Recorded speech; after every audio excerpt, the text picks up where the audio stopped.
Hey Leute und willkommen zu einem Info- und Danke-Video. Und ich würde sagen, ich fange einfach mal mit dem Danke-Video an.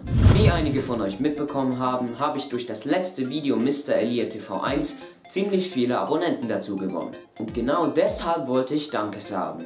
Danke an über 60 Abonnenten. Aber am meisten Danke schulde ich meinem Kumpel Mr. Verknallt.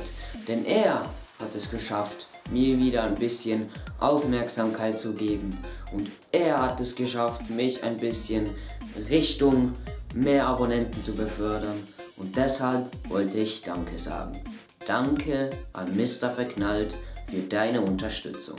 Und weil für mich 60 Abonnenten schon was Besonderes ist, wollte ich ein kleines Abonnenten-Special machen. Und ich habe mir überlegt, dann könnte ich doch so ein Outtake-Video machen, wie ich manchmal bei meinem Dreh total ausflippe und einfach mal total ausraste. Doch da gibt es leider folgendes Problem.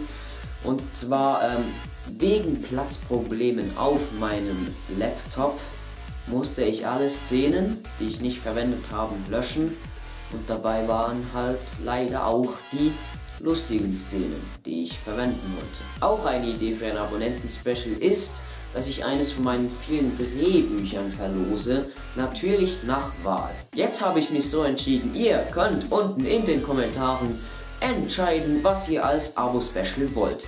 Natürlich, es soll was Kleines sein. Wollt ihr das mit den Drehbüchern oder nicht, könnt ihr entscheiden unten in den Kommentaren. Ich werde mir das Ganze durchlesen und ich bin gespannt. Und weiter geht es mit den, schlechteren Infos. Einige von euch haben sicher schon gedacht, wo bleibt Mr. Elliot TV? Und das hat folgenden Grund. YouTube hat mir gestern eine Nachricht gesendet und in der stand, ja, dein Video Mr. Elliot TV 1 enthält Inhalt von Mediakraft. Ich habe dann natürlich angeklickt, ja, es stimmt, es enthält Inhalt von Mediakraft.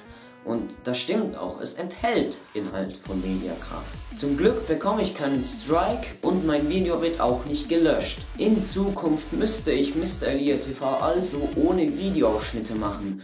Und das macht in meinen Augen leider wenig Sinn. Ich müsste sogar das Video der Woche weglassen.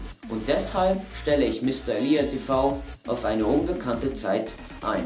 Finde ich sehr schade, weil das Projekt eigentlich sehr gut angekommen ist. So, das war's mit dem Video. Ich hoffe, ihr wisst so, was jetzt genauso läuft. Schreibt unten in die Kommentare, was ihr als Abo-Special wollt. Das liegt nämlich an euch. Und ich sage ciao und bis zum nächsten Video.